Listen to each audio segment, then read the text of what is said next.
anos depois do fim, cá estamos nós para contar histórias da MTV Brasil.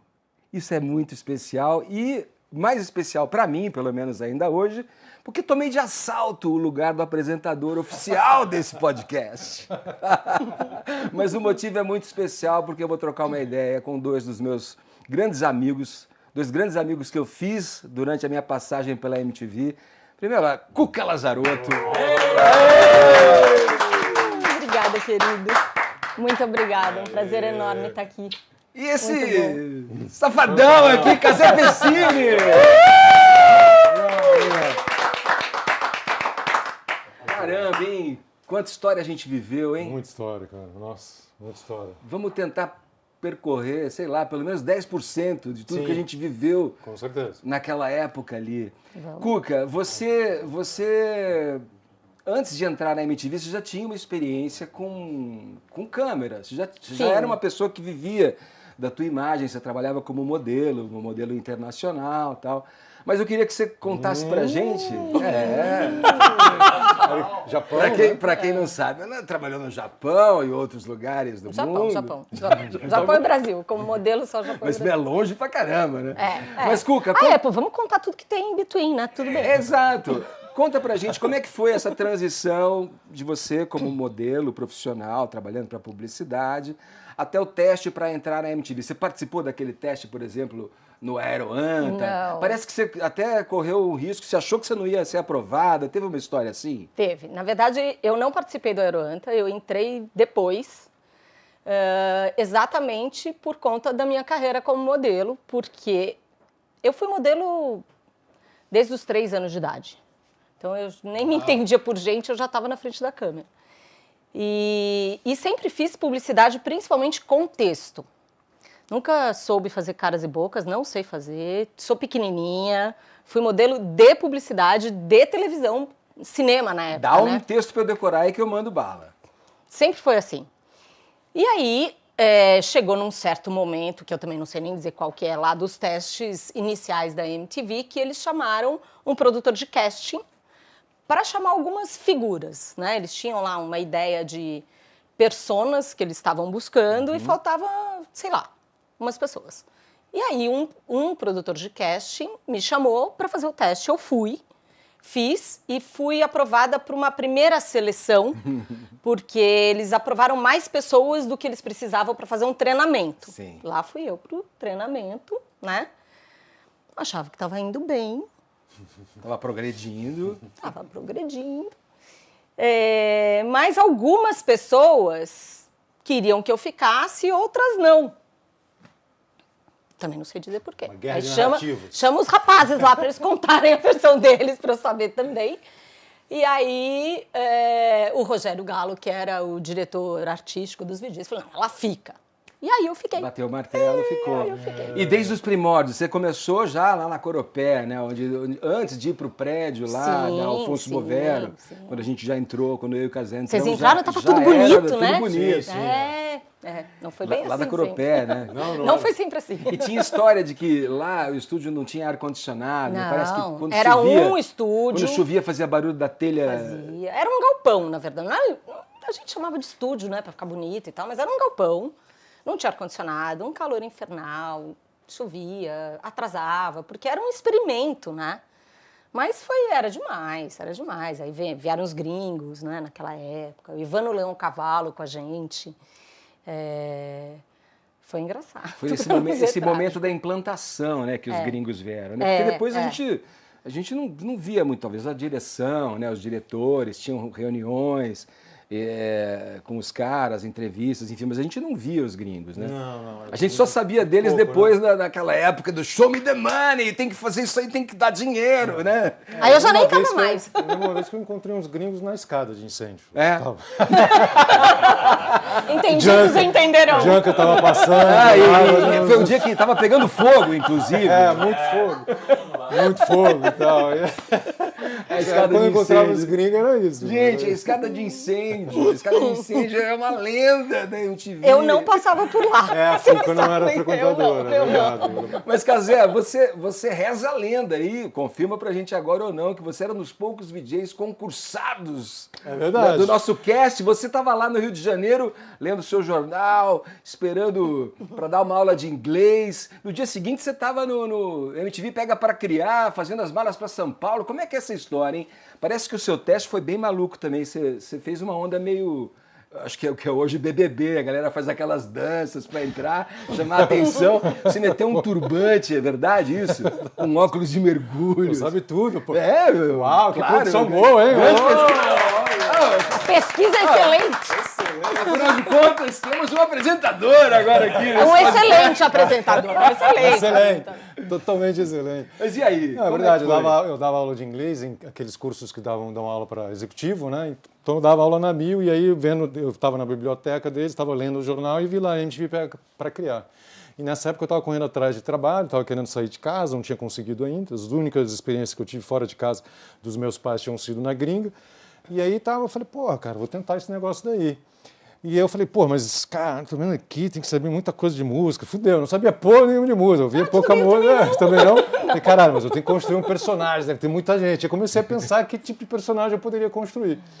E aí eu usava aquele turbante, eu usava aquele turbante de vez em quando, era um turbante que tinha um broche aqui na frente e tal. E eu tava com uma camisa meio japa, assim, que eu tinha acabado de voltar de Taiwan, que eu tinha trabalhado lá como camelô. E aí eu inventei um monte de mentira. Eu falei, cara, eu preciso fazer alguma coisa nesse teste para me destacar, senão eu vou rodar, né?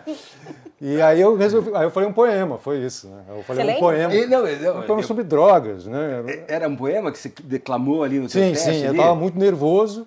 A experiência de palco que eu tinha era nenhuma, praticamente, só falando poesias, que nessa época eu fazia poesia falada lá no Rio de Janeiro. E aí eu falei, cara, preciso ficar mais calmo e tal. Eu falei um poema ali. Quem estava dirigindo era o Daniel Benevides. Benevides, sim. E aí o Benevides ficou me olhando assim, foi perto do Outeiro da Glória, ali no Rio de Janeiro, estava um calor do caralho. E era um poema sobre drogas. Eu falei, pô, posso falar um poema só para ficar mais fácil? Ele falou, pode. E aí eu falei, eu não lembro de todo o poema, mas a estrofe era repetia droga, né? Drogas, drogas, drogas, que drogas você vai me indicar? Maconha, cerveja, cocaína, ou televisão na hora do jantar, droga, droga, droga. O paraíso é viver onde se está, tinha toda essa coisa, ainda terminava assim, pô! Dois hipertextos aqui para essa fala do Cazé. O Cazé, quando falou, eu fui camelô em Taiwan, tal, o cara vendia prata, se eu não estou enganado, ali, abria o tabuleiro vendendo prata e ganhando um troco. E essa época de poeta do Cazé foi com o Chacal, Fausto Fawcett, não era? 720 mil. O Chacal, o pessoal da Nuvem Cigana, o Boato, a Elisa Lucinda, o Paulo Lins, Veoca, muita gente boa passando lá no Rio de Janeiro. Guilherme Zar, me chama ela médio. E quem diria que esse momento, o astro, você com o turbante ali do Francisco Coco ali, fosse transformar você num dos principais VJs da MTV. Muito bom. Primeiro ano da MTV, você já estava com teleguiado ali, não era? Segundo ano, foi o segundo ano. Porque mas foi bem no início, não foi? Foi bem no início. Porque o primeiro ano foi bem legal, assim, muito curioso nós estarmos juntos aqui, porque eu substituí vocês justamente quando eu entrei. A Cuca eu substituí no Pix MTV, no período que você estava de férias, né, durante o verão, e logo quando acabou o verão, eu passei a fazer o Rádio Vitrola. Rádio Vitrola, que era você que fazia, e você também foi promovido por alguma outra coisa, não lembro o que foi. Ela também tinha sido promovido. Foi promovido por Ponto Zero? O Ponto Zero era um programa base de lançamentos daí. Base de lançamentos, sempre domingo, perto de meia-noite, né, não sei. 3 videoclipes, né, novos, entrando na programação, era legal mesmo. Era muito bacana. E eu me lembro quando você chegou, Cuca também deve se lembrar, foi uma situação na Casa da Praia, lembra, Cuca? Casa da Praia, em Camburi. Chegou o cara cabeludão, falei, quem é esse cara aí? O novo VJ, esse aí? Ele chegou Nossa, eu sou frio. Meio tímido. Chinelão de assim, Deus, né? Meio, o que eu tô fazendo aqui? Que público, mas e como é que eu chego? e aí, quer dizer, essa sensação de, eu tô me juntando a uma galera... Você já via a MTV Não, antes? então, eu não via a MTV, na verdade. Eu comecei a ver a MTV para fazer o teste mesmo. Eu falei, não, preciso fazer o teste. Me ocorreu essa pergunta, inclusive, quando você estava contando que leu o jornal, né, MTV Pega para Criar, e eu queria exatamente saber, pô, mas você assistia a gente? Você não assistia. Quando eu comecei a assistir para fazer o teste. E aí o que eu consegui assistir naquele momento era, eu lembro muito bem do Thunder, né, fazendo o CEP, e da Astrid fazendo o disc. E aí o meu cunhado, na época, me emprestou uma VHS, aí eu gravava as coisas e depois ficava repetindo. E aí quebrei a câmera do cara. Foi foda, mano. Não lembro como é que eu consegui quebrar a câmera do cara. Hipertexto pra garotada, VHS, uma fita analógica, magnética, por fricção, a imagem passa e o som também. Ainda bem que que eu consegui passar no teste e consegui consertar a câmera do cara, senão nem isso eu ia conseguir. Mas aí eu assistia essas coisas e ficava fazendo, né? Então, como eu já tinha aquela experiência do palco, eu tentei levar isso um pouco das poesias ali para dentro da MTV. Aí funcionou, assim, mas foi muito difícil. O começo foi muito difícil. De adaptação, eu sou muito tímido, eu tinha um super desconforto, eu não conseguia me identificar. Depois teve a coisa de cortar o cabelo, aí cortei o cabelo, fiquei puto. Quem que te mandou cortar o cabelo? Ah, não sei, o Zico, sei lá, o Zico. Os caras que mandavam lá. Mandaram cortar o cabelo? Mandaram cortar meu cabelo. Pô, porque o Edgar já era cabeludo, o Gastão já era cabeludo, até o Massari era meio cabeludo, cara. Os caras falaram, mano, não dá, não dá mais um cabeludo, não, a gente precisa de uma outra coisa. Ele dava umas roupas. Na minha cabeça, tudo bem, o Gastão era cabeludo, Gastão sim, era cabeludo. mas ele não era tão cabeludo quanto o Edgar era meio Chanel. Meio Chanelzão. Quase Chanel, usava uma tiara o Edgar. Era bem... Ele era tipo cabelo assim, era cabelão. Mas peraí, todo mundo... Mas era riponga, né? Todo mundo tem a sua coleção de cabelos na MTV. Eu tenho até hoje o cabelo. Todo mundo. Cortado. Você tá brincando? Sério? Tá pegado, hein, Casé? Tá pegado. Até hoje, cara. Ô, Cuca, E eu lembro da Cuca, mas eu tenho as lembranças de você no programa, mas as lembranças mais fortes que eu tenho de você, que eu ficava olhando pra você, porque a redação era tudo... Cara, Cuca...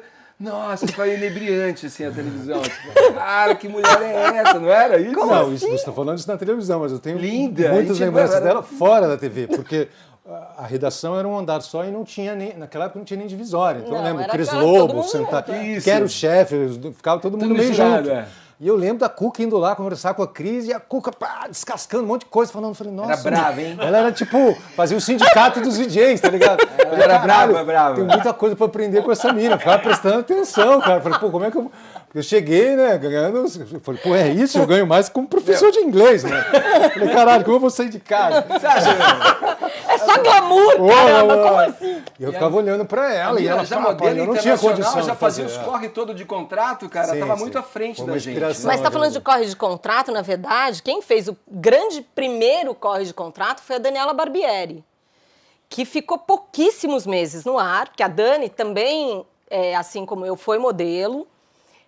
A Dani era apresentadora da TV Cultura, do Revistinha, quando ela foi aprovada para a MTV, e na verdade eu fiz os 2 testes e na verdade eu fiz 3 testes, eu cheguei do Japão querendo trabalhar, fazendo tudo que era teste, fiz teste para a MTV, para a Globo e para o Revistinha. E agora, só que eu fui aprovada para os 3. Olha aí. Olha. E escolhi a MTV. Quanto tempo você ficou na MTV ao todo? Você se lembra? 7 anos. 7 anos, né? E a Dani, um bom tempo já, né? E a Dani ficou só poucos meses, porque o contrato não vinha nunca. Não vinha nunca. Não tinha contrato. Aquele salário maravilhoso que a gente tinha, acho que deu para ouvir, né?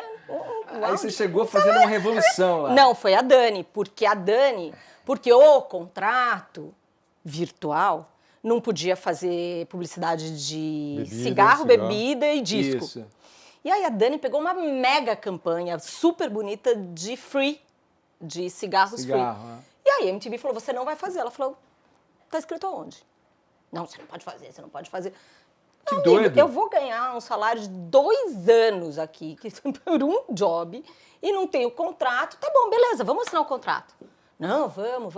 Então vamos assinar o contrato. O contrato não veio, ela fez a campanha. E aí a MTV mandou ela embora. Foi desligada. Uma semana depois a gente assinou o contrato. Uhum. Então quem fez o grande corre foi a Dani. E talvez alguns meses depois a MTV mudou de ideia, porque eu fui quem fiz a primeira campanha de cerveja da Antártica, eu e Sabrina.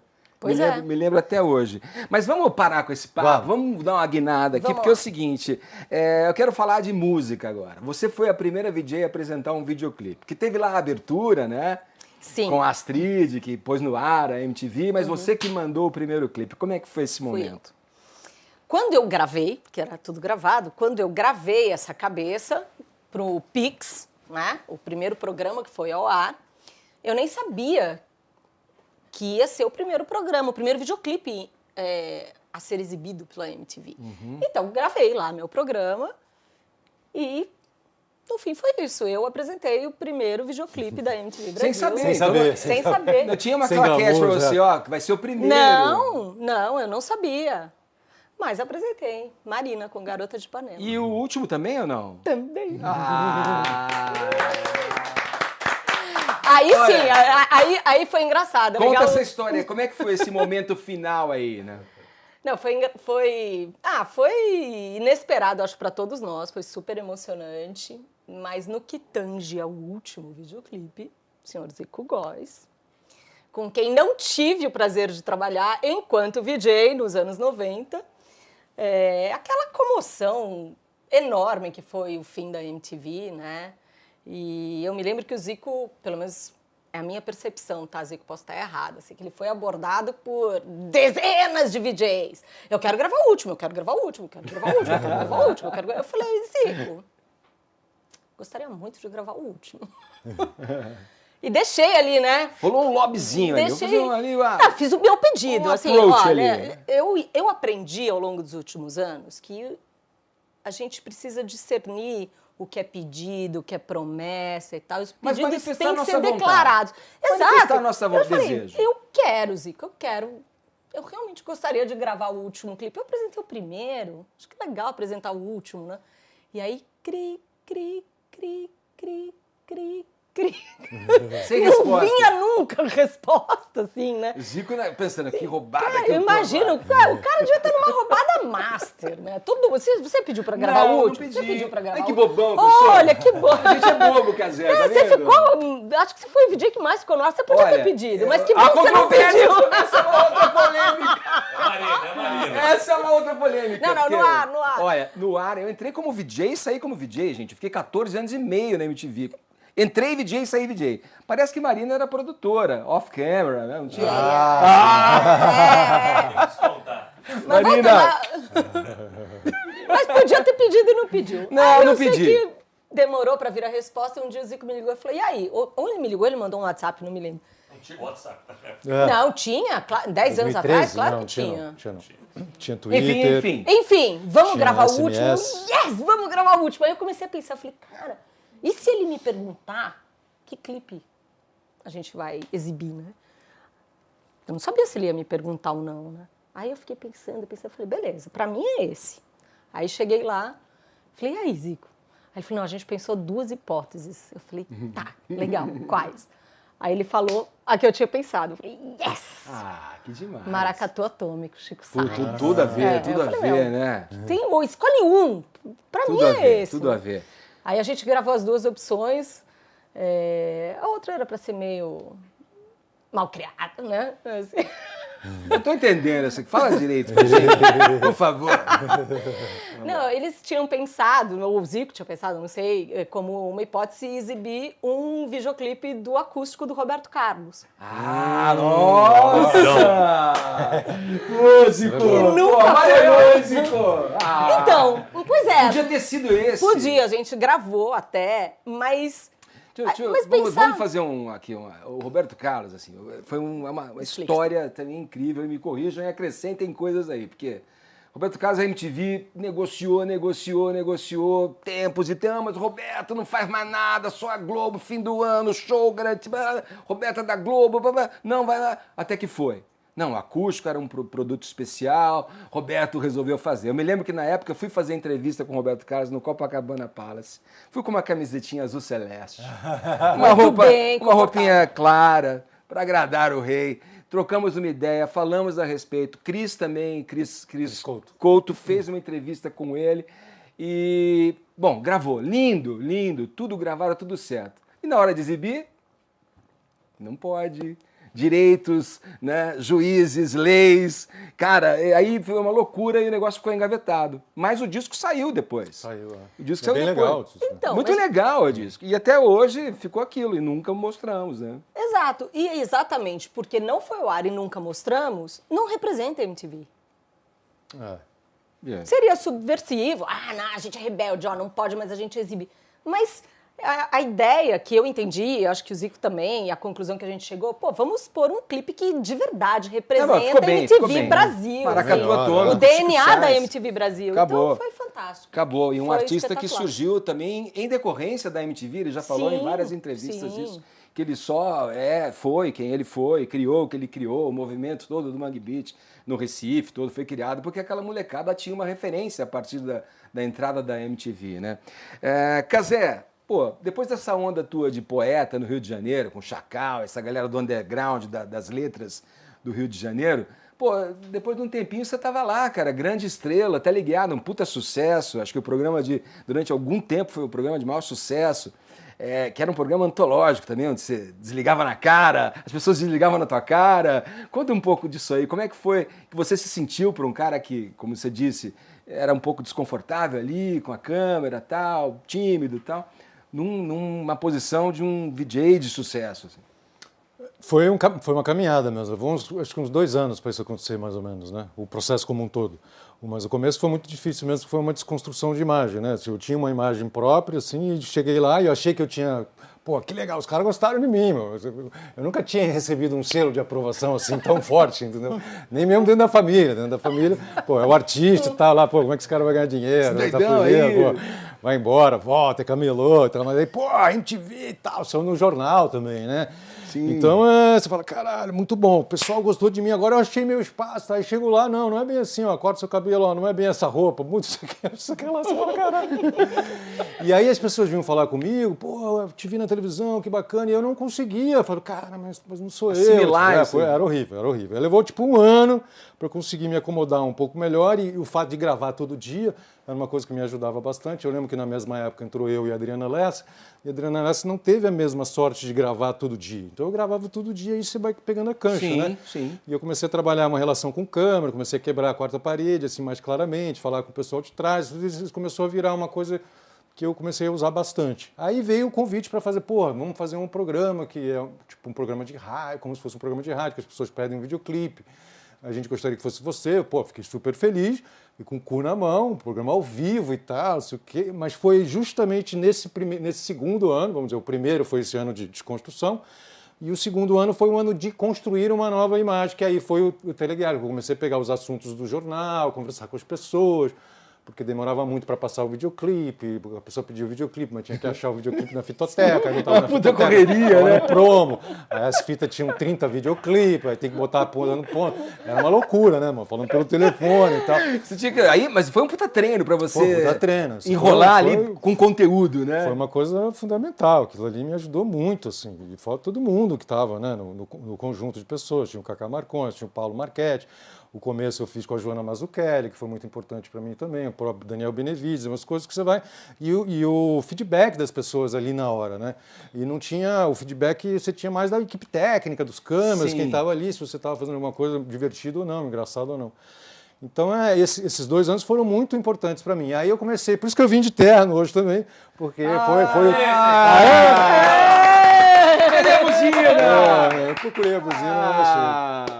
Porque o terno me ajudou, eu não gostava das roupas que me davam para vestir. Eu falei, não, eu fui... Pô, mas nem pra ver se você usou meu kimono? Eu quase aquela foi kimono. bonita, você entrou? Eu uso direto. Peraí, conta Aquele essa kimono história. era Como é que bonito. foi? Em que O situação? Cuca vai contar melhor. Não, eu só lembro que eu te emprestei um kimono. Você... Você que tem que contar a história, inclusive porque eu gostaria de saber. Não lembro. Eu também não lembro. Mas eu comecei a usar fantasia. Foi um processo, né? Eu comecei a conversar com as pessoas, aí a gente não tinha muito assunto, eu comecei a procurar assunto no jornal para falar para as pessoas, né?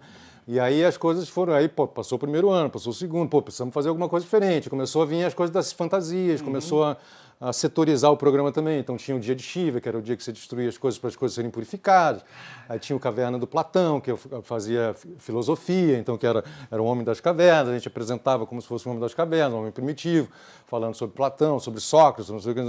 Então a gente começou a criar outras formas de apresentar as mesmas coisas para se divertir. E isso foi uma puta escola. E comecei a movimentar também muitas outras áreas da TV que eu não sabia que eventualmente estariam disponíveis. Então, parte do figurino. Então, por coincidência, ao lado da MTV tinha uma loja de aluguel de fantasia. Sim. Então, a gente usava muito as fantasias de lá. Provavelmente foi alguma coisa dessa forma que eu pedi seu kimono emprestado para fazer algum tipo de esquete ali dentro do programa e tal. Então a gente fazia muito isso, e foi ganhando um corpo, a coisa foi ficando popular e tudo. Então foram 3, 4 anos muito importantes mesmo. 10 anos a mil ali, que você aprendeu muito, né? Sim, foram 4 anos, 4, 5 anos. Se vira aí, você foi usando os recursos. E aí a gente foi se virando, usando os recursos que iam aparecendo ali. E foi isso, foi uma coisa que funcionou. E aí eu fui percebendo também que eu podia avançar com algumas mensagens durante o programa, mesmo que as pessoas não conhecessem aquele assunto. Entendeu? Porque assim, eu pensava aquilo tudo, pensava que eu vou perguntar isso aqui, mas se ela responder assim, eu vou para casa. Então tinha uma árvore assim, de respostas possíveis para eu sempre ter uma narrativa que levasse para o lugar que eu queria. Entendeu? Tem duas coisas que eu queria falar. Acho que Cuca já não estava mais quando aconteceu o épico incêndio, que você botou fogo no cenário, num dos dias de Shiva. Cuca não estava mais. Eu chegando na MTV, o bombeiro ali, o corpo de bombeiros, todo mundo em volta ali, aquela fumaça preta saindo assim, ali no beco, né? A MTV tinha um beco que dividia o prédio da antiga TV Tupi, que depois foi a MTV, e o SBT, né? Onde a gente gravou durante muito tempo depois que o Jô saiu de lá também, era o Estúdio S, né? De SBT e tal. E eu me lembro daquele fogaréu ali, eu fui lá olhar o que era, você tava lá, fogo, fogo, destruição, Shiva. Isso me chamou a atenção. E uma coisa que eu gostava também, muito, que eu ria, me divertia a beça vendo, era quando atendia quem não tinha se inscrito. Era uma outra pessoa que atendia. E aí, ou dava muito certo a conversa, ou dava o famoso na cara, que virou na cara, né? Porque a gente começou a criar umas regrinhas para o programa ficar mais divertido. Então, e as pessoas, claro, quem participava da audiência costumava ligar sempre. E aí, se eventualmente conseguia, ou conseguia de novo, uma outra pessoa do mesmo fã-clube, aí pediam sempre a mesma coisa, November Rain, do Guns N' Roses, né? Sempre tinha aqueles clipes. Já tinha umas fitas na mão ali, mais fáceis. Aí a gente falou, não, se você pedir um clipe que já foi exibido nessa semana, aí você toma um na cara. Então, na cara. Que seria uma maneira... A gente estava gamificando a televisão. Porque também, dessa forma, você fidelizava a audiência, porque tá bom, você quer falar comigo, mas assiste o programa. Assiste o programa para não pedir um videoclipe errado. Se pedir um videoclipe errado, tem as vinhetas. E aí fizeram umas vinhetas super legais do promo, que era eu sendo enforcado, eu tomando uns choques, eu tomando que era quando eu apertava uma lanterna de um Fusca, e a Fusca acendia e a pessoa ia meio que caindo, assim, como se fosse caindo pelo ralo, né, assim, levando uma descarga. Assim. Era muito legal. Era muito divertido. Legal. A gente fez coisas bem divertidas e a gente cutucava bastante gente de televisão, cutucava bastante o Ratinho. Eu lembro que a gente fez uma brincadeira lá, zoando o Ratinho também por conta dos programas que ele fazia com aquelas pessoas que ficavam por trás daquelas tapadeiras, sabe? Sim, sombra.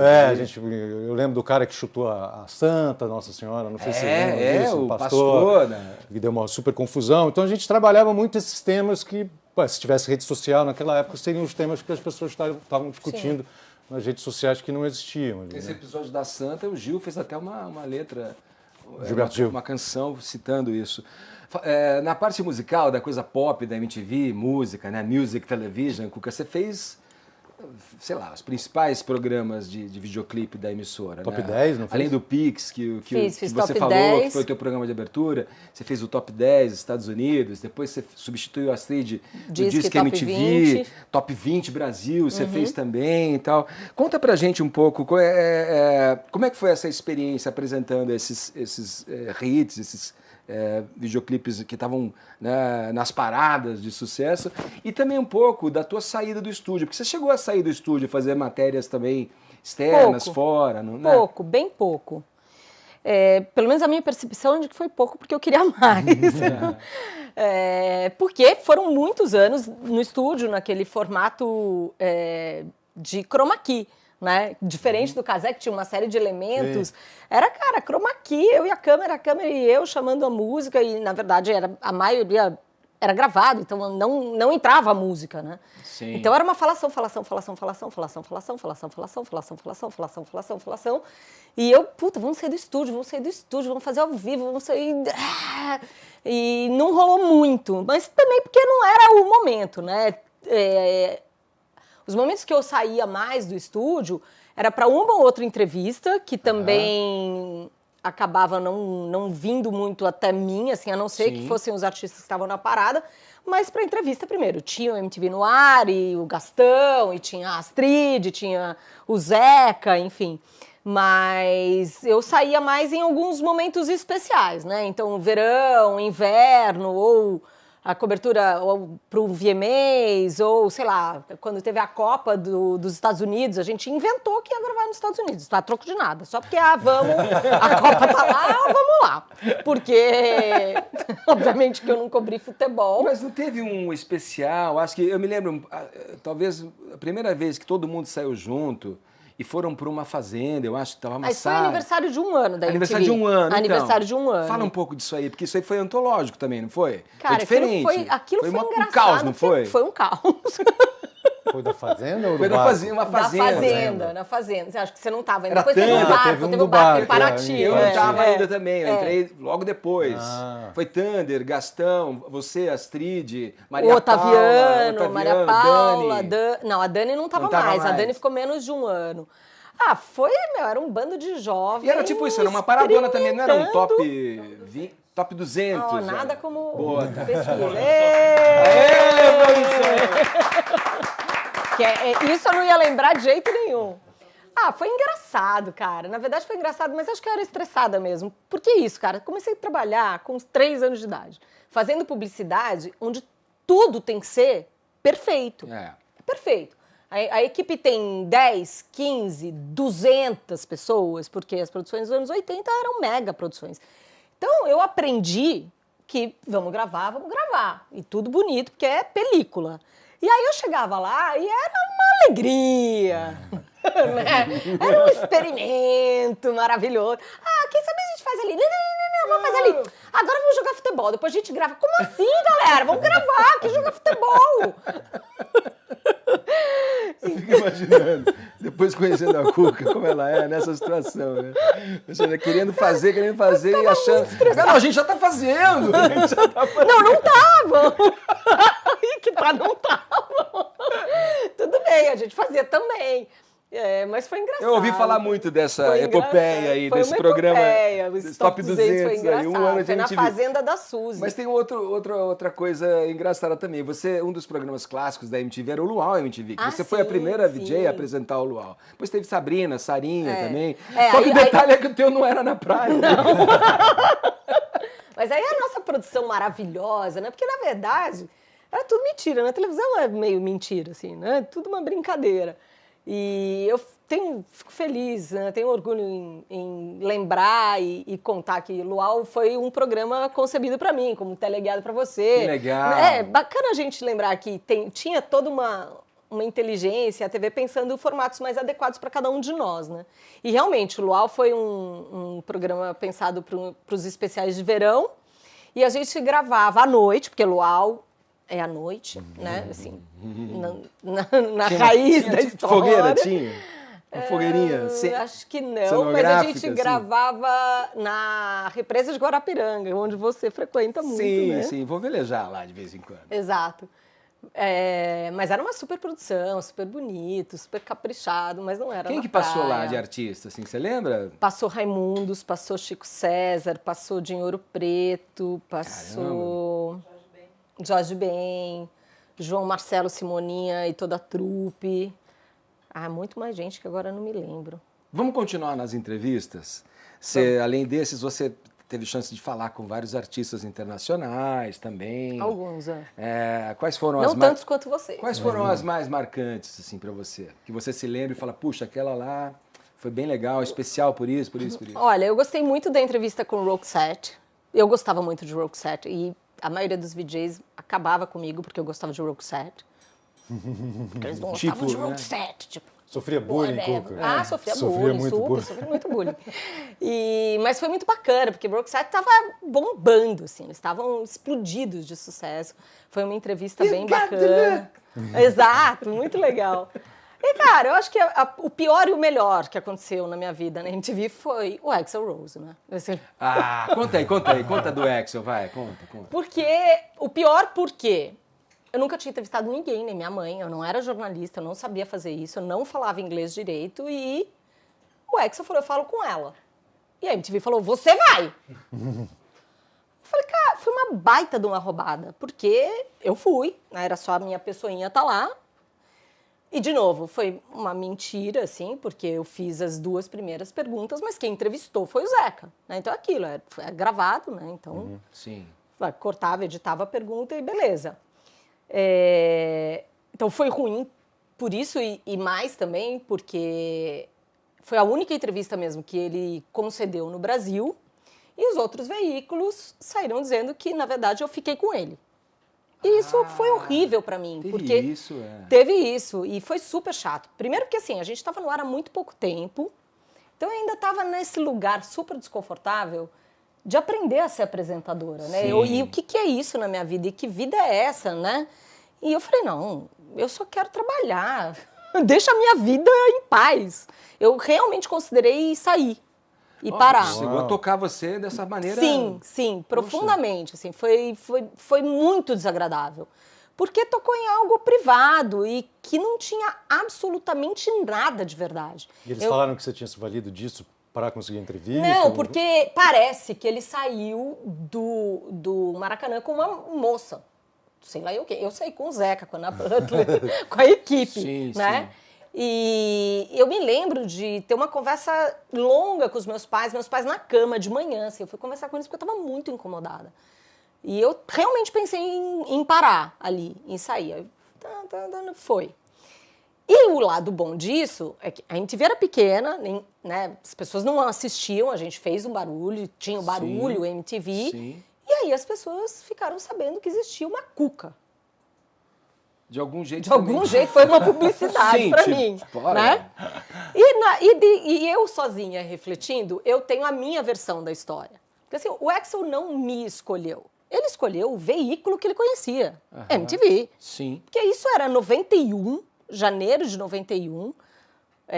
Para quem não sabe, né, não existia essa globalização, as pessoas não conheciam as mídias de outros países, e o cara chegou aqui, ele era o maior popstar do mundo naquele momento, e todo mundo querendo falar com ele. Qual é a mídia que eu conheço? Eu conheci a MTV, liga aí, deixa eu ver, olha essa mocinha bonitinha, vou falar com ela. Pronto, foi isso, óbvio que foi isso. Mas você chegou a ir para a imprensa, sei lá, ou usar dos meios que você tinha para dizer, não, gente, isso aí é uma fake news, que nem existia fake news. Não, porque assim, isso foi, de alguma forma, eu acho que eu não dividi essa angústia com a MTV num nível maior. Sim. A MTV acho que não se importou com isso, porque foi uma puta publicidade para a MTV. Sim.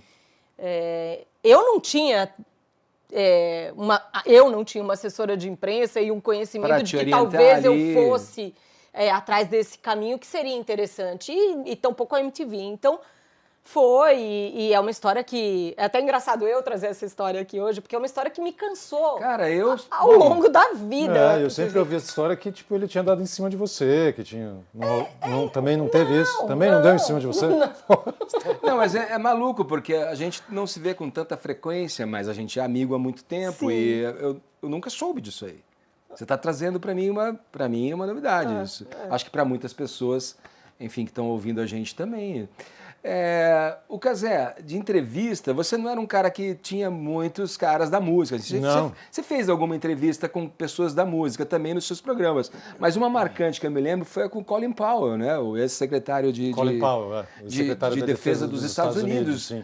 Pô, eu acho que se caísse essa missão na minha frente, cara, eu ia falar, como assim? Que é isso? Não, eu ia ficar com medo de, como assim? Foi um programa que a MTV fez com o Colin Powell, era um programa global, era uma chamada para a juventude, agora eu não lembro muito bem qual era o objetivo, cara, mas acho que tinha alguma guerra, né, na época. Iraque. Guerra do Iraque, né? Era alguma coisa relacionada com isso. Aí o Colin Powell, ele estava no centro, né, de um programa lá nos Estados Unidos, no centro de estúdio, ele recebia perguntas como se fosse um Serginho Groisman ali, aquele negócio. Mariana ali. E aí eu estava encarregado de tocar aqui a parte do Brasil, né, e com pessoas fazendo perguntas para o Colin Powell também. Isso foi muito bacana, mas era uma coisa bem roteirizada, assim, né? Mas o legal é que estavam todas as MTVs unidas, ao vivo, fazendo essa programação e tudo, isso foi bem interessante. Mas eu realmente não fazia. Inclusive tem gente que fala, eu pego o Uber, né? Eu sou de bicicleta e de Uber. Aí eu pego o Uber e falo, Cazé, eu vim aqui, é você, tá, cara, muito obrigado. Você é fundamental na minha formação musical. Eu falei, coitado, o cara não deve saber nada de música, porque nunca apresentei música. Eu prestei um ano de música, o resto todo não era musical. Aí, Você estava no pacote. Eu estava no pacote. Você vê como uma marca é importante, né? Foi uma coisa que eu senti muito também quando eu fui para a Globo, assim, que as pessoas identificam muito você com a marca, cara. Uma coisa inconsciente, assim. Já vamos falar disso aí. Sim, já vamos falar sobre isso mais para frente. Mas de entrevista, eu fiz pouquíssimas entrevistas com pessoas famosas. A que eu mais gostei, que eu me lembro... Bom, fiz Tom Zé. Eu fiz uma apresentação do Tom Zé, que foi com a Joana Mazzucchelli, que ela estava gravando, que foi muito bacana, acho que foi um especial do Tom Zé lá. E eu fiz também uma com o Guru, do Jazz Mataz, que foi incrível. Sim. Eu era super fã do Jazz Mataz e tudo, o Guru, ele faleceu, né? Ele faleceu... É? Faz bastante tempo até, ele morreu cedo, acho que teve um câncer e tudo, mas era incrível, Jazz Mataz estava arrasando e tudo, né, fazendo aquela mistura de hip hop e jazz, Donald Duck e tudo, Donald Byrd, né? Sim. Então foi muito legal e eu me sentia muito coisa. Mas os artistas, de maneira geral, eu ficava um pouco desconfortável, vamos dizer. Eu não gostava tanto das pessoas famosas. Eu preferia entrevistar e conversar com as pessoas anônimas e tudo, com as brincadeiras. Mas cheguei a contracenar com a Rita Lee, no Buzinas. Mas não eram entrevistas musicais, né? Que a gente não falava de música. Normalmente pegava esses personagens, esses grandes tirava artistas, da caixa. Tirava deles do lugar comum e colocava eles em alguma outra posição. Legal, né? Na Rita Lee, faz o óbvio também, né? Rita Lee fazendo xixi. Óbvio. A gente tinha uma, por exemplo, eu lembro da Rita Lee que tinha aquela coisa da mulher poder fazer xixi de pé, tinha um negócio de silicone e tal, porque ela vai nos lugares à noite e aí fica aquela bagunça, tudo sujo e tal. Aí a gente conversando com a Rita Lee, se ela podia experimentar pra gente saber xixi, e tal. Faz um xixi aí, Rita Lee. Custa nada, um xixizinho. Então, de músicos mesmo, foram poucos, né? Mas sim, essa coisa da interpretação, né? Na tua persona VJ, assim, sim, né? Sim, foi o jeito que eu encontrei, né? Porque eu sou muito tímido, então Eu acho que isso você usou bem também. Eu me lembro de me divertir muito vendo você no Casal Neura, com a Marina. Casal Neura foi muito lembro legal. um pouco dessa época e eu me lembro que você fez uma traquinagem com ela, né? Quero saber se ela já te perdoou por você ter feito aquela armadilha que caiu farinha, água na cabeça dela. Essa aí era diferente, porque quando eu estou muito focado, assim, os barulhos, eles mexem muito comigo, assim, eu fico meio perdido, assim, sabe? E como a Cuca muito bem falou, assim, tinha uma bagunça organizada ali nos estúdios, nas gravações. E aquilo que era ao vivo era um pouco diferente, claro. O foco era sempre maior e tudo, mas mesmo assim ainda existia. E entrar e sair do estúdio era uma constante, aquilo me irritava profundamente. Eu pedia para as pessoas, por favor, e não adiantava eu pedir. As pessoas, não, mas pô, desculpa, eu precisei pegar um negócio. E aí a gente falou, pô, cara, não aguento mais. Aí eu fiz uma traquitana que era tipo uma garrafa cortada, assim, pet, em cima da porta. Botar em cima da porta, cheia de farinha, que a pessoa abria a porta e caía a farinha na cabeça. Para a gente poder fazer uma graça e ver se as pessoas paravam de fazer isso. Mas aí... Não, então, aí quando a gente fez a traquitana... Já tinha uma câmera apontada pra lá, né? Já tinha uma câmera apontada pra lá. Aí quando a gente fez a traquitana, aí ninguém entrava.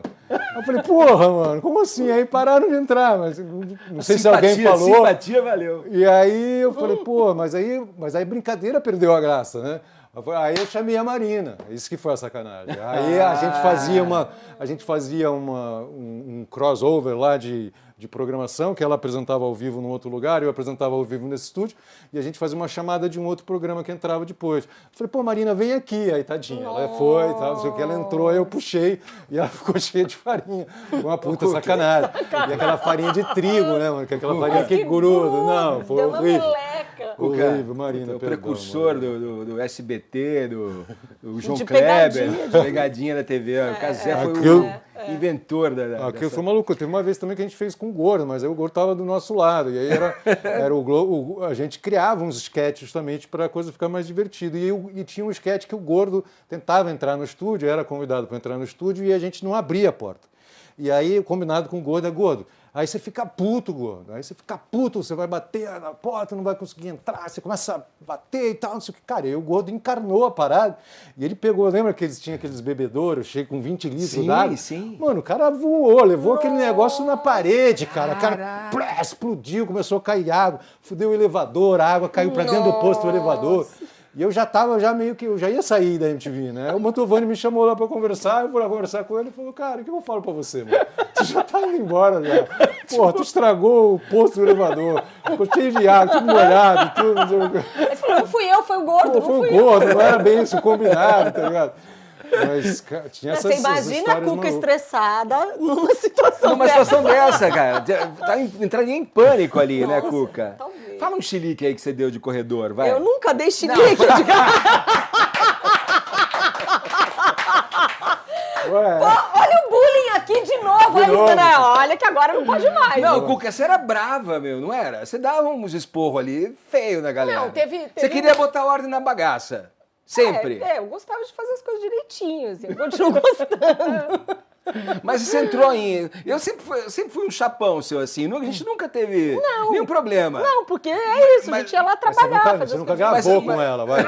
A gente Não, gravou. mas eu nunca briguei Mas com a gente ninguém, acho que gente. gravou, Não, sim. mas não tô falando que você brigou Não, ou não assim, brigou. tinha Eu tô falando algumas que tipo, coisas vocês que- não tinham contato. Assim, Não, na verdade, chegou uma época, desde que quando a gente mudou pro prédio, eu tinha contato com pouca gente, porque ninguém queria gravar de manhã.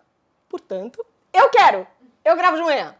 Então eu chegava e teve épocas que eu gravava uma cacetada, sei lá, eu lembro que eu gravava mais de 10 programas por semana. Era uma Então maratona, eu chegava né? e gravava a manhã inteira, e fiquei de meio-dia boa. terminava e eu ia embora. E a galera começava a chegar, entendeu? Sim. Eu Então, lembro disso, porque você era o peixe fora d'água ali. Você era quem gostava de gravar de manhã, exato. quem não fumava maconha Exato.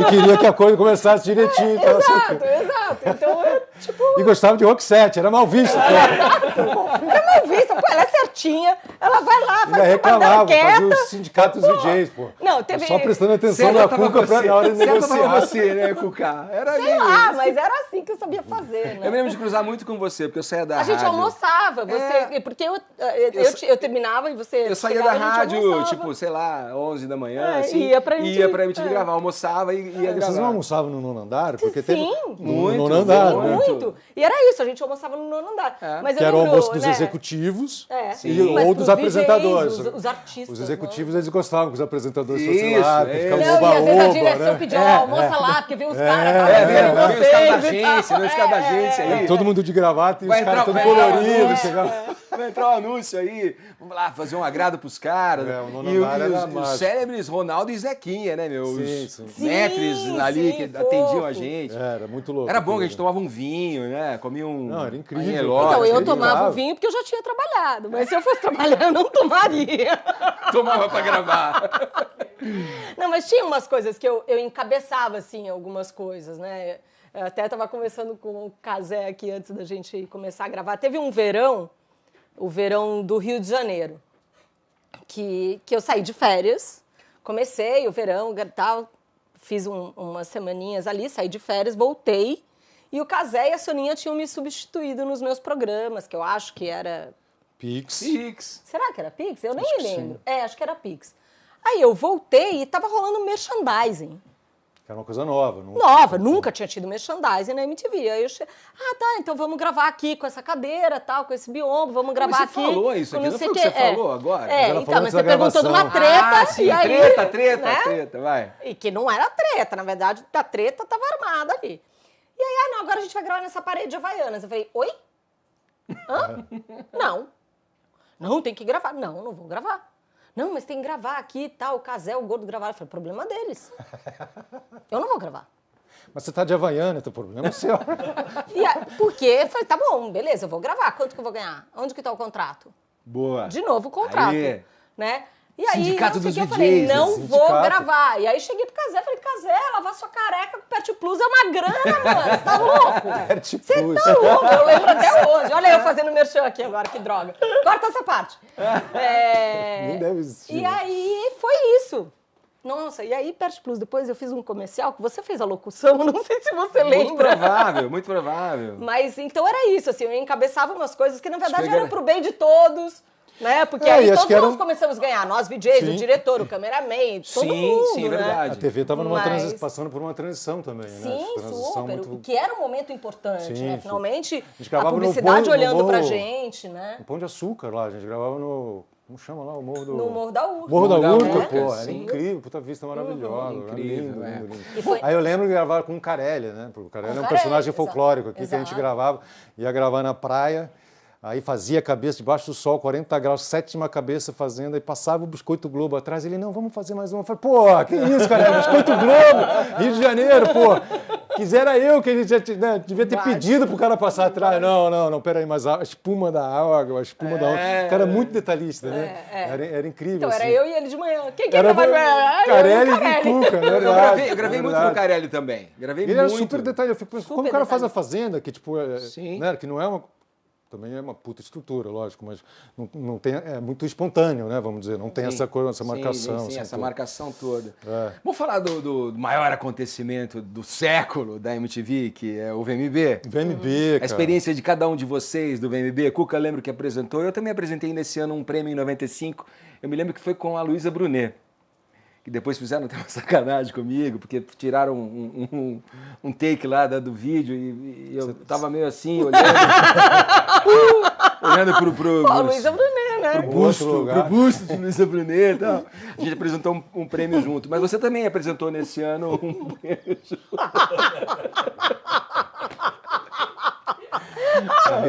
Risada clássica, Tipo assim, né? Risada clássica. Obrigado, Cuca. Obrigado por essa risada. A risada clássica da Cuca. Sirene ri, Cuca também. Mas eu me lembro de apresentar um prêmio nessa ocasião, fazendo par com ela, e você também fez nessa ocasião uma apresentação, não fez? 95? Qual VMB que você participou apresentando? Eu lembro do primeiro, né? Foi, 95. Foi, obrigada. Primeiro foi a Marisa Hort, apresentou. Primeiro foi a Marisa Hort e eu apresentei uma categoria, um prêmio lá. Foi no Memorial, não foi? Da América? Foi no Memorial, Chico Sainz fez show, fez Gil, Maracatu Atômico. Gil. Foi muito bacana. Eu tenho mais, assim, pra Cenário de mim, circo. o impacto maior foi aquele primeiro, né? Que foi, uau, o primeiro, né? Nesse outro ano, eu me lembro que tava eu e mais alguns VJs, se não me engano. Não lembro direito. Mas o que você viu ali, que você via, que você gostou, que te marcou de Cara, show? o que me marcou foi a magnitude do evento mesmo, assim, ver o quanto a MTV porque crescia a MTV, nessa e época, se aprimorava, Sim. assim, com uma potência, numa... Era o início dessa grande produção da MTV também, Exato, né? e aquilo me chamava muito a atenção, sabe? Porque, como o Casé falou, as pessoas falam, sempre relacionando a gente com a música. E o meu lance sempre foi a televisão mais que a música. Sim. Né? Então, o que me chamava muito a atenção era o quanto a gente e a MTV conseguia crescer e se estruturar e inovar e abarcar tanta gente. Sim. Isso que sempre me chamou mais a atenção. E de tal modo também de captar show ao vivo, né? Que Sim, as grandes emissoras sim. não tinham a sabiam, menor não ideia, conheciam. né? O cara tava fazendo um solo aqui, o cara tava lá na bateria. Né? Exato. Isso aí foi um puta mérito nosso também, né? Casé apresentou em 99, né? 1999. Como é que foi? Pô, foi a incrível, experiência né, pra cara? você? Foi maravilhoso. Acho que eu fui o primeiro VJ da casa, né? Acho que o A primeiro ser o apresentador âncora. da casa a ser o âncora do prêmio. Porra, foi uma puta responsa, né? A gente ali tava voando... Muito nervosismo, muito tensão, nervoso, assim. tensão pra caralho. Mas muito animado, muito excitado. Foi o Rick Ostrover, acho que dirigiu, né? Que foi muito legal também. Puta equipe de texto e tal. Acho que teve show da Ivete Sangalo. Acho que, teve... Não vou lembrar de tudo agora, mas para mim foi uma emoção muito grande, né? E era um momento especial, era um ano que eu estava saindo também e tal. Então naquele momento, assim, naquela primeira etapa, eu estava coroando Era uma assim, coroação, uma coroação de um determinado momento. Mas eu tenho uma memória tipo da Cuca, assim, de pouca coisa. Mas teve perrengue, assim, nessa Muita tua... emoção. Ah, cara, Casé? teve sempre teve Nessa perrengue, né? edição que Tem você perrengue de apresentou. entrar, porque a comunicação de ponto era complicada, assim, era um pouco difícil às vezes, até porque você tinha som rolando ao vivo ali, né? Sim. E se não me engano, né, quando eu apresentei, teve um que era com 40 percussionistas, eu acho. Quem era o pessoal da Turma da Lata? Como é que chamava? Pode ser do Pedro Luiz? Não era Pedro Luiz, do não. Ivo Meirelles. Ivo Meirelles, era Sim. do Ivo Meirelles. Então, Sim. cara, tipo, Nossa, tem que entrar. Acho que eles ficavam deitados no chão como se tivessem sido metralhados. Tinha uma coisa meio Tinha uma assim. cênica Tinha ali, uma né? coisa meio cênica e tal. E aí tinha um ponto para entrar e o Rick aqui, você não ouvia direito. Tambor. Aí você puta medo, né, meu, de entrar. É que o teleguiado já tinha dado essa cancha. Sim. Já tinha sido xingado, já tinha me mandado tomar no cu, já tinha todo tipo de coisa que tinha acontecido que você vai ficando descolado, assim. Então, mas era outro peso, era outra história, e com o público ali na sua frente, com os artistas ali na frente também. Então era Muito mais, a responsa é muito maior. uma responsa muito maior. Assim, E muito dali você maior. já sabia que você estaria contratado sim, pela porque Globo. já era no final, Você já já. estava com Já um tava acerto com a Globo Sim, lá. sim. Isso Como aí é que já foi tava- essa tua experiência lá, a tua passagem por lá? Cara, foi pegando o gancho do final ali do fogo, né?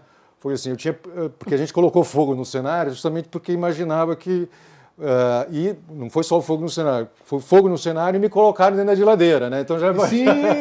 Então, tinha a cena que era descrita nesse final da minha passagem pela MTV era justamente essa, de botar fogo no negócio, destruir a porra toda e tal, não sei o quê, e de repente ser congelado, tudo que no final das contas acabou se concretizando mesmo. Então foram meio que 2 anos congelados ali, eu montei uma equipe, mas acho que eu tinha uma percepção, naquele momento acho que era uma coisa que eu queria mesmo. Chegou um ponto que eu tinha a percepção de que eu já não... Ainda que eu falasse as coisas que eu conseguia falar na MTV, elas não tinham a repercussão que na minha cabeça eu gostaria que elas tivessem. E uma ilusão, na verdade, porque tinha uma repercussão muito maior do que eu sabia, né? Então, assim, eu fui buscar isso num outro lugar, mas com uma série de reservas que eu tinha com relação a... Eu não queria passar por aquela inversão de identidade que eu já tinha passado já dentro da MTV, já tinha construído uma coisa. Então, assim, eu queria usufruir, vamos dizer assim, do canhão, que era a TV Globo. Mas e a liberdade? A liberdade eu tinha apostado, porque como entrei pela porta dos Cacetas, né? Então os Cacetas para mim, eram grandes... padrinhos. Eu era um super fã do Caceta Planeta, do Caceta Popular, do Planeta Diário e tudo mais. Eles eram os padrinhos do programa. Eu falei, bom, então estou entrando pela porta melhor que eu podia entrar, que é essa daqui, e vamos aproveitar esse canhão para ver o que lá. Mas, enfim, não foi isso que aconteceu. A gente sabia que ia ter problemas e tivemos mesmo os problemas que a gente imaginou, mas pelo menos a imagem que eu queria manter, que eu queria construir, isso eu consegui manter a duras custas, né? Mas ficamos com 9 semanas somente no ar, muito mal programado. A gente fez um programa muito legal que foi o Sociedade Anônima, que era um programa à frente do seu tempo, que tinha um auditório virtual no ano de 2000, né, cara? Você imagina só, se hoje em dia já é um pouco complicado mesmo com banda larga, naquela época era muito complicado. Mas assim, era um programa, não tinha bunda, e não tinha famoso, era isso, mano. Imagina, você fazer um programa na TV Globo sem bunda e sem famoso no final dos anos 90, 2000. Traço. E é tipo, não vai entrar sertanejo, não vai entrar, não vai entrar, não queria trabalhar com essas coisas. Então fizemos lá o que a gente acreditava e foi o que, enfim, deu vários problemas mesmo. Fizemos falando de greves e tudo, de sindicatos dentro da emissora, a gente fez uma manifestação contra o aumento da preço da passagem do ônibus dentro da TV Globo, cara. Correndo com mais de 150 pessoas, de figurantes e tal, andando pelos estúdios lá do Projac, protestando contra o aumento do preço da passagem. Né? Isso muito antes de 2013. Você vê como a gente estava adiantado. É munição, já. O fogo, tinha fogo nas Teve coisas. também do aeroporto, do barulho. O aeroporto isso já foi no Homem Megafone, né? O Homem Megafone foi um quadro também que a gente na Globo, fez, né? Também na Globo, que foi lá no Fantástico. Né? Isso foi muito louco esse dia, porque a gente estava fazendo uma matéria O que era Homem meio Michael Megafone. Moore, assim, né? Que era pré-CQC, né? Era essa coisa de você cutucar as autoridades de um jeito curioso, divertido. Existia, como desde sempre houve, que esse aeroporto de Congonhas, que é um aeroporto meio que condenado assim, por questões de pista, pelo tamanho da pista, quantidade de pessoas que viram. Dentro do centro urbano. Não era, mas a cidade cresceu para lá. Sim. Enfim, a gente tinha uma série de relatórios internacionais falando quanto que ela era uma merda, aquele aeroporto, e que não poderia seguir daquela forma, e as pessoas não conseguiam mais, e queriam aumentar o volume de tráfego aéreo ali. Então a gente alugou um trio elétrico e a gente foi até a casa do brigadeiro, o cara responsável pela ANAC, a Associação Nacional de Aviação Civil, e a gente colocou no talo ali um pose decolagem, chamando o cara, pô, vem cá pra baixo, vamos conversar, pô, olha só, a galera lá em Congonhas não aguenta essa porra, ninguém tá aguentando. E aí começou a aparecer um monte de gente na janela, e a gente tinha uma bandeja cheia de brigadeiros, porque o cara era um brigadeiro. Vem pra cá, a gente trouxe os brigadeiros, vamos conversar, pô, ninguém tá aguentando. E gente pra caralho e tal, não sei o quê. Aí os caras falaram, ele não tá aqui não, ele tá no aeroporto Santos Dumont. O cara deixou o saco, vai pra Santos Dumont, vai pro Santos Dumont. E, pô, a gente tava ali, Leblon, ali perto do Flamengo. Então, era só pegar a lagoa ali, ou então ir pela orla e chegar no Santos Dumont. E foi o que a gente fez, entrou no carro, então beleza, vamos levar. No caminho, cara, a gente tá ouvindo notícia no rádio, tá, não sei o quê. Cara, era 11 de setembro, tá ligado?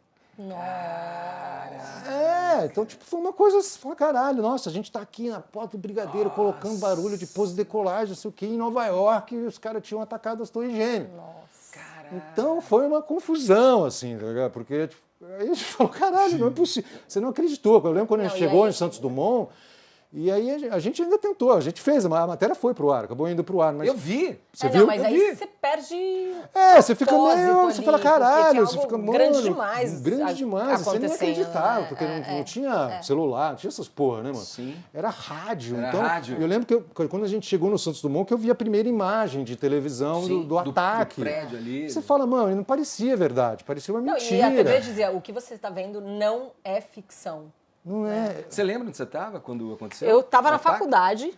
Tava tendo aula? Eu estava tendo aula, já tinha celular, mas, né, para ligação, eu lembro que uma amiga minha me ligou e falou, vai para casa e liga a televisão. E eu fui, e liguei a televisão e fiquei assim. E eu me lembro de ouvir, essa era a frase que eles repetiam o tempo inteiro. Essas imagens não são ficção, isso é real, está acontecendo neste momento. Foi assim, maluco foi mesmo. Muito horrível. Eu me lembro que eu estava saindo para dar uma entrevista para Marília Gabriela, na saída, assim, entrando no carro, eu ouvi no rádio, a notícia no rádio, eu falei, dá um minuto, voltei para casa, liguei a TV, não acreditei o que eu estava vendo. Foi uma coisa muito maluca. A Cuca... Era meio... guardadas as proporções, mas era tipo uma coisa que era muito sem graça, né? Porque tipo, puf, batia lá. E não é como o cinema, né? Que você vê... Aí você fala, mano, não é verdade. Não parecia verdade. Não parecia verdade, parecia ficção mesmo. Era uma coisa que todo mundo incrédulo de ver aquilo. Cara, era uma coisa... O Cuca, quando você saiu da TV, depois você teve experiência também na Globo, com Faustão, você trabalhou no Metrópolis, da TV Cultura, você fez o Disney Channel também. Sim, na Fala verdade, um pouco da tua logo que eu experiência saí... fora da TV, da MTV. Logo que eu saí, eu achei, em 97, que eu podia fazer produção independente para televisão. Ué, por que não? 97, difícil, cara. Não tinha lei de incentivo, não tinha... Por que não? Tipo, tanto é que não rolou. Porque as TVs produziam seus conteúdos naquela época, né? Não era a realidade que existe hoje, que já existe há muito tempo. Eu tava à frente do meu tempo mesmo. E fui lá, gastei uma grana, investi num piloto de um programa de viagem, fui gravar na Patagônia, gravei no interior de São Paulo, fiz um piloto lindo, assim. Porque eu queria juntar as duas coisas que eu amava fazer, TV e viagem. By yourself. Você foi lá e, tipo, vamos lá. Chamei a Fetelis, a Regina Desirê, juntei mais algumas pessoas, a gente fez um piloto lindo, e a gente quase conseguiu colocar no GNT, mas aí também eu já estava demorando muito. E aí o Thalma me chamou para ser repórter no Faustão, porque o Roberto Thalma entrou no Faustão e resolveu mudar tudo. Falou, agora vai ter um monte de entrada ao vivo, um monte de repórteres, e me chamou para ser a repórter de entretenimento. Você né? curtiu a experiência? Cara, eu aprendi muito. Eu fiquei um pouquinho mais de um ano. Lá a galera era mais certinha. Não, lá é tudo super certinho, mas assim, foi no tranco, assim, eu aprendi no tranco, porque, pô, a gente era VJ, era isso. Chegava lá, punha tua roupinha, teu cabelo, teu textinho, beleza. Aí eu cheguei lá, fui com uma equipe pra fora, o cara olhou pra mim e falou assim, o que eu faço? Eu falei, como assim? Eu? Eu vou te dizer.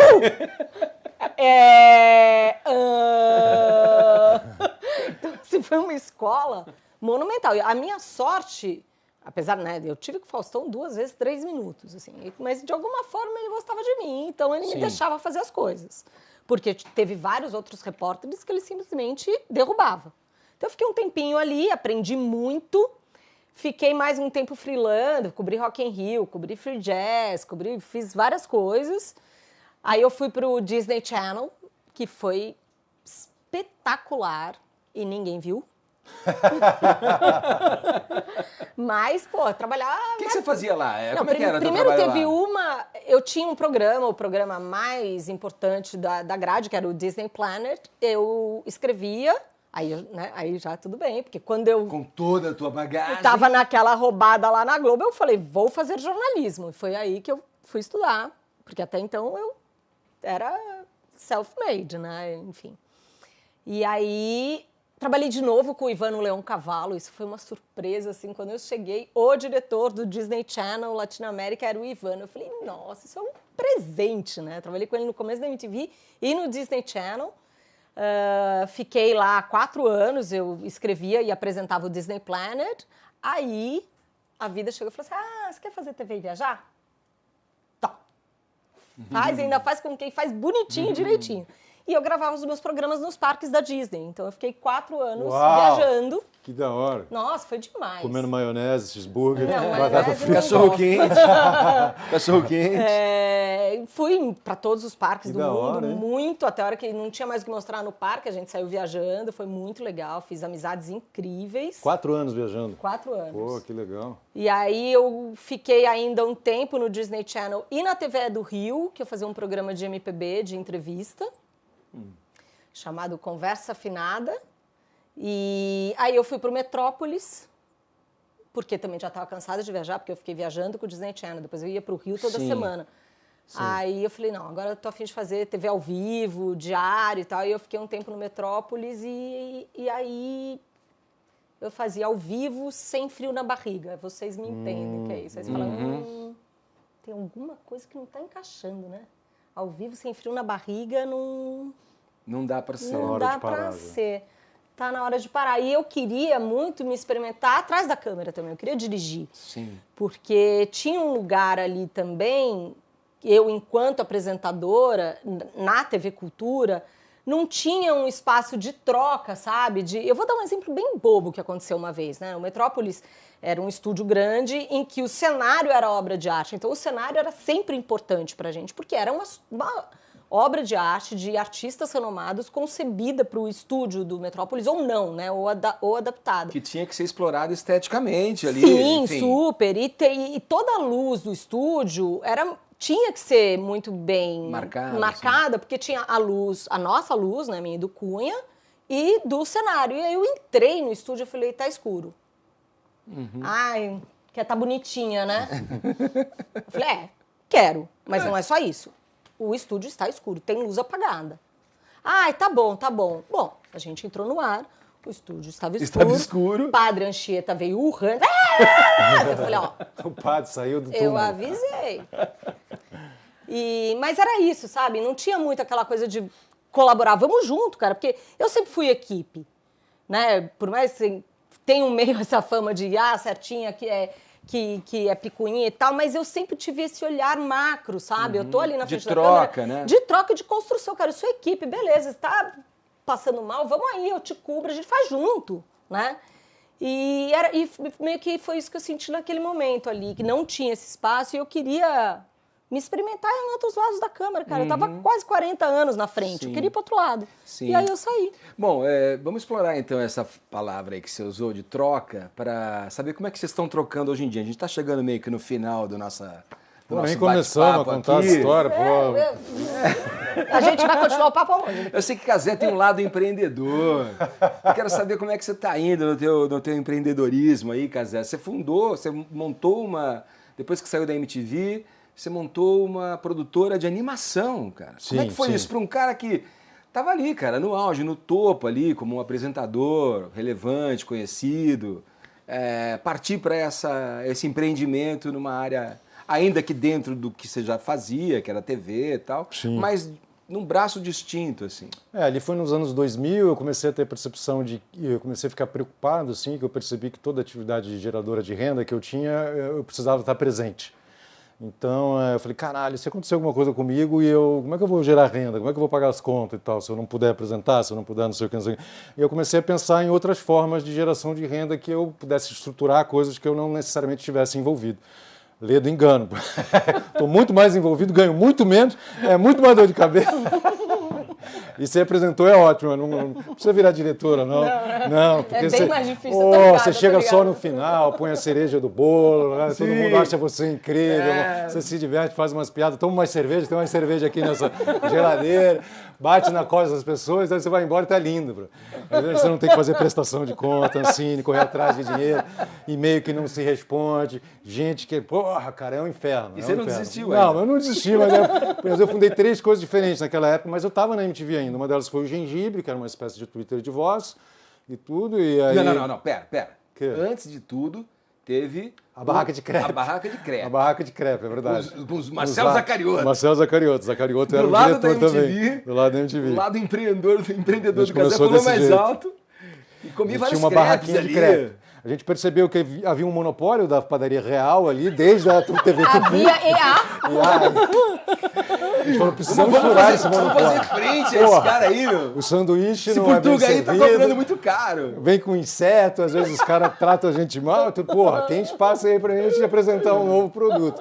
E o Zaca, que era diretor também, ele fazia crepe com a mãe dele, com as avós e tal, não sei o que. Cara, Falou, vamos deixa fazer comigo. uns crepe. Vou matar no peito essa. Umas barraquinhas de crepe. Então a gente abria a barraquinha de crepe, rolou, que era em frente ao Coco. E aí a gente tinha 2 meninas que trabalhavam pra gente, e elas montavam e aí o pessoal ia descer. E tinha uns crepes maravilhosos. Crepe de mussarela de búfala com tomate seco, tinha crepe de cogumelo, crepe tinha de... os doces também. Tinha todo tipo de coisa.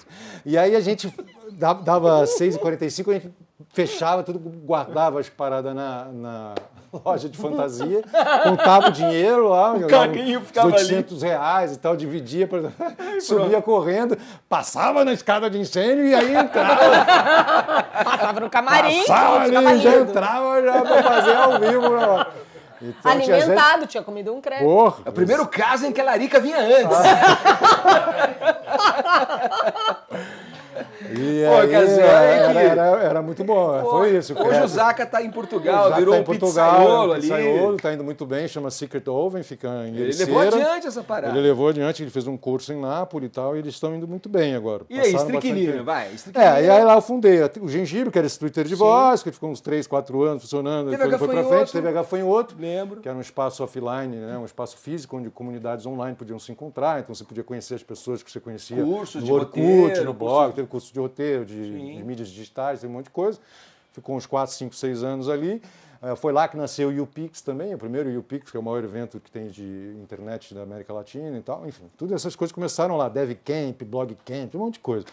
E a Estriquinina, que era, junto com o Pavão e o Thiago, que tinham sido os fundadores do departamento de animação da MTV. Sim. Então eu percebi que eles estavam fazendo esse trabalho lá, que são os responsáveis pelo Mega Liga, de DJs Paladinos, que foi muito bacana. Eles fizeram The George, fizeram Funéria, fizeram a Fudêncio, né? A turma do Fudêncio. Os caras são muito talentosos e tal. E aí a gente montou essa empresa e a gente continuou prestando serviço para a MTV e começou a correr atrás de outras coisas. Então hoje a gente produz um desenho chamado Giga Blaster, que passa no Gloob, né? A gente já está indo para o 100º episódio de produção. A gente estreou recentemente, 8 de maio, a 3ª temporada. É um corre danado, mas a gente gosta muito. É um zumbi que tem um karaokê, que é uma cidade que foi fundada dentro de uma cratera. Né? Inclusive o Wes Anderson roubou essa ideia nossa, que ele está fazendo um filme agora. Alô, Wes Anderson! A sapa aí é nossa, pô. Então é muito divertido, que é um karaokê, é um zumbi, as crianças juntos e tal. Enfim, tem toda uma estrutura, uma coisa divertida. E você já ficou milionário? Nada, brother. Estou triste, na verdade. Estou correndo atrás de, por favor, me dá um emprego de apresentador. Que é muito melhor. Não quero ser produtor. Você tem que ir no Rio Content Market, você vai no trailer, você vai beber cerveja com não sei quem, aí você vai, pega a fila para entrar no negócio da Netflix, que não fala que é novela, que fala que vai fazer melodrama, que vai fazer, você fala, mano, pera aí, é uma loucura, né, cara? Mas a gente fez também o especial de Natal do Porta dos Fundos, a gente fez, que passou na Paramount, que é a adolescência de Jesus Cristo, Jesus com 14 anos de idade, assim, é muito bacana, quase fomos excomungados, mas...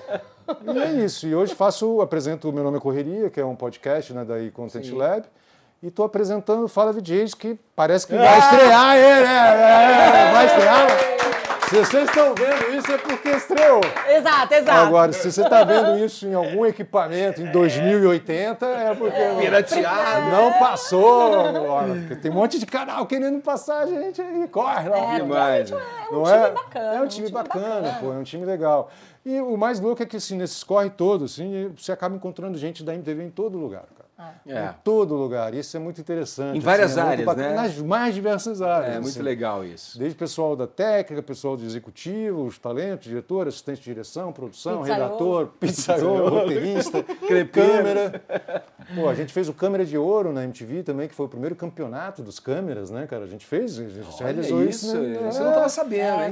Pô, tinha um prêmio, era o Câmera de Ouro, era o troféu. Justo, Acho que foi o super Arci justo. que ganhou, Ai, se que não me legal. engano, com câmera cachorro. Câmera Era o cachorro. câmera cachorro, que ele fazia a câmera correndo.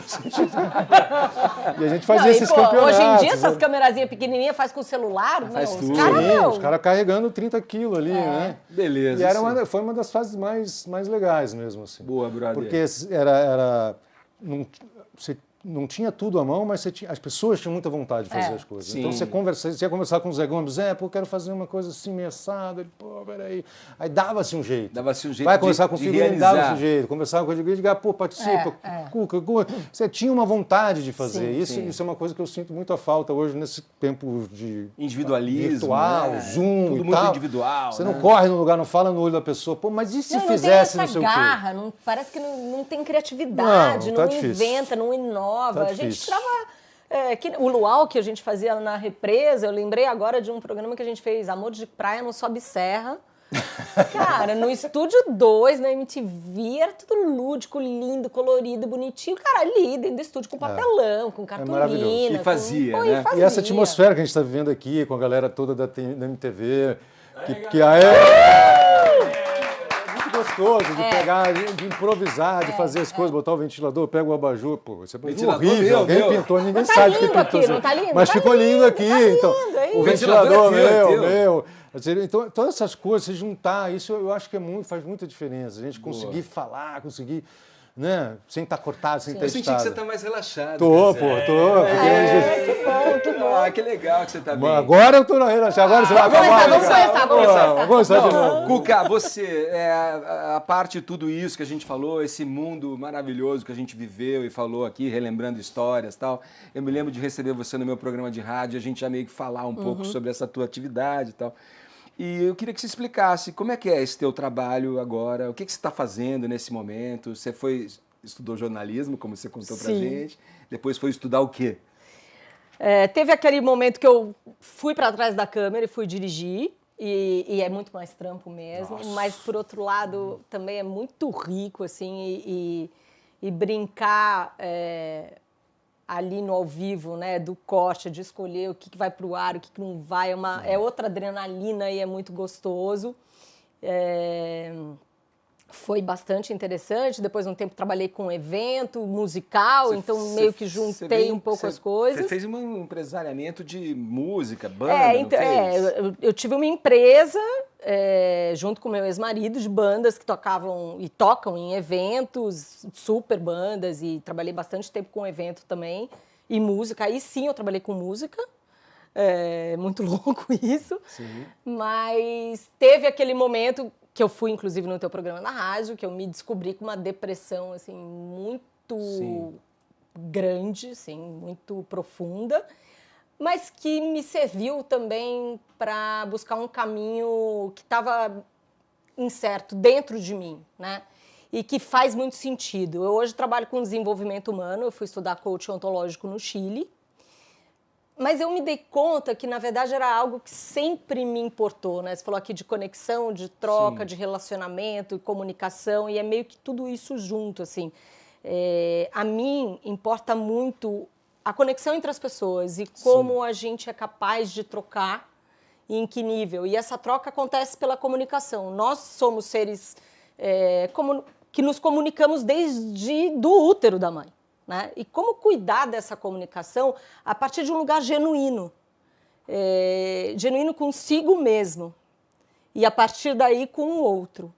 Então, o coaching ontológico é uma disciplina que olha para o ser humano e acompanha as pessoas nos seus processos de autoconhecimento e desenvolvimento olhando e considerando de uma forma ampla todo o nosso repertório mental, físico e emocional. Porque somos Sim, uma compostos junção desses de três coisas, pilares, né? né? Sim. Apesar de, nos últimos séculos, a gente penso, logo existo, e deixou de lado a emoção e o corpo, só que não, é a partir das emoções que a gente vive, experiencia, decide, atua, e esse atuar é com o nosso corpo. Então, quando você amplia o olhar para todas essas dimensões, primeiro que você ganha um espectro, um aspecto muito maior, e o outro também, né? E a gente estava falando aqui, não, porque eu sou assim. Não, calma, isso é um viés, isso Sim. é uma parte da realidade, da verdade, né? Mas, de alguma forma, e aí, nesse momento do início do coaching ontológico, eu deixei de lado a Cuca, inclusive comecei a ser Regina, né? Caramba, eu te chamei de Cuca o tempo inteiro. Aqui. Não, mas não tem problema, eu sou também. Porque teve um momento ali que eu falei, não, apresentadora, comunicadora, isso não mais. Só que não tem não mais, eu sou. Já é. Eu sou, Já né? é. Pô. Então... E por que é Cuca? Tá seu posto. apelido? Por que é Cuca? eu nasci, eu ganhei esse apelido. E eu fui tão cuca a vida inteira que você ligava em casa e, por favor, Regina, não tem ninguém com esse nome. Eu não atendia, era o mesmo que te chamar de Carlos. Carlos, Cláudio, você não vai atender. Eu também não atendia. Aí teve nesse momento ali da depressão, eu falei, não, calma, quero ser Regina. O que é Regina? E foi rico pacas, é outra energia, outra vibração, é outra intensidade, sabe? E já de um tempinho pra cá, ainda bem, ufa, né? O tempo faz milagres. A Cuca e a Regina estão bem juntinhas, tá tudo bem. A comunicadora e a coach também. Então, hoje eu atuo em processos de coach, acompanhando pessoas, mas também em processo de media training e de direção um pouco também. Tá tudo misturado, mas a ideia é acompanhar as pessoas no aprimoramento da sua comunicação, seja dirigindo um apresentador, um conteúdo, ou num processo de coach mesmo, individual ou de equipe. Essa mistura aí. Você sabe que eu sei que você ama o que você está fazendo, né? Eu sei que você sabe. Sabe por quê? Porque teu olho está brilhando.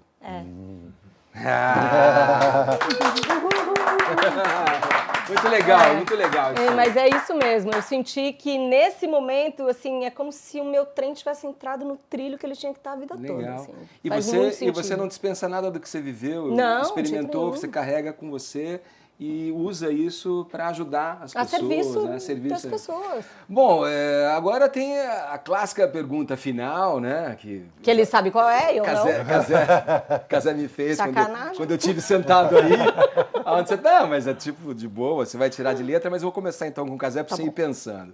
Se você tivesse que escolher um clipe que representasse a tua passagem pela MTV, a época que você viveu, que videoclipe você escolheria? Tem vários, né? Mas acho que tem um clipe que eu gosto muito, mas que muitas pessoas já escolheram também, então vou escolher um que ninguém escolheu, que é o Heart Shaped Box do Nirvana. Opa! Você falado, assim, eu lembro de assistir esse clipe enquanto eu ficava treinando também para entrar na MTV e era bem... falava comigo aquela imagem do hospital ali, a cruz, ele na cruz, sangrando, sei lá, bem louco aquele cara. Era muito foda, muito bom. E você? Eu acho que vocês podiam ter dado esse spoiler antes. Vai, mas não, bem, pensa aí, vou... vai. Já teve tempo para pensar. Já. Vai. Quer dizer, fez, né, primeiro aquela depois nuvem. Você pode mudar de ideia. Mas eu acho que vou escolher um que foi... Nossa, foi um Sweet Child Mine. Mega sucesso. Não. Losing My Religion. Losing My Religion. Foi um mega Esse sucesso. tocou... Ganhou um monte de prêmios no Tocou no até VMAs, furar, né? Assim, uma fita, E sei é lá. uma música linda, né? Linda, É linda. Então, Losing meu, My Religion. eu amei, cara. Lindo.